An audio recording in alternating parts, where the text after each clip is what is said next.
In the California gold rush of 1849, most miners chased the hype, and most went home broke. The people who got rich weren't the miners. They sold the pickaxes, the shovels, and the denim. We're in a new gold rush right now, and the same pattern is repeating. In this video, we'll identify 3 silent industries that could define the 2030s. Not the flashy apps, but the infrastructure that makes the future physically possible. Quick disclaimer, this is educational only, not financial advice. We'll go layer by layer, compute, power, and labor. And stay to the end, because the third industry isn't driven by tech hype, it's driven by biology. That's the bottleneck most people miss. When most people think of AI, they think of the cloud. But the cloud isn't in the sky. It's in massive concrete buildings filled with machines, in places like Virginia, Texas, and Taiwan. AI software is useless without compute, and training an advanced model can require tens of thousands of specialized semiconductors running at maximum capacity for months. That creates a bottleneck.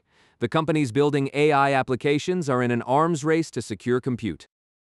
Picture 2 businesses. One is building a flashy AI app that might be obsolete in 6 months.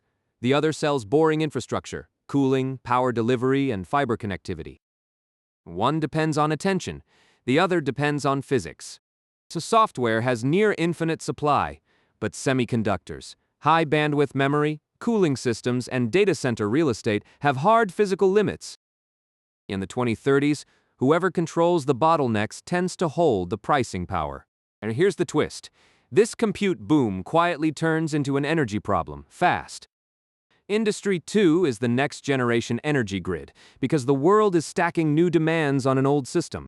We're electrifying transportation, reshoring heavy manufacturing, and building AI data centers that can consume electricity like small cities.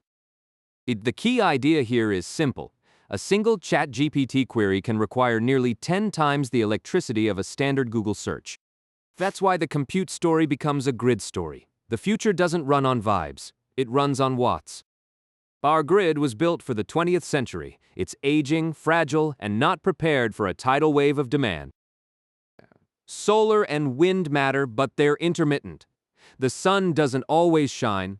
The wind doesn't always blow. To power round-the-clock demand, we need baseload power that doesn't sleep. That's one reason nuclear and uranium discussions are reappearing after decades of stagnation.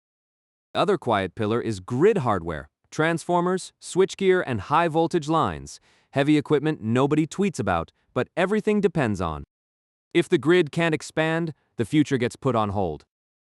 Industry 3 is driven less by technology and more by biology. Demographics. Across much of the developed world, from Japan and South Korea to Western Europe and the United States, birth rates have fallen below replacement while large populations age and need more care. The result is simple. Fewer working-age people to manufacture goods, harvest food, and care for the elderly. This is the bottleneck people miss, labor. And that turns automation from a nice-to-have into an economic necessity. We're moving past single-task robots bolted to factory floors. The trend in the 2030s is more versatile.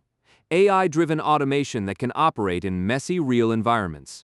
Imagine a logistics company that can't hire reliably. They don't want robots for hype. They need automation to keep the system functioning.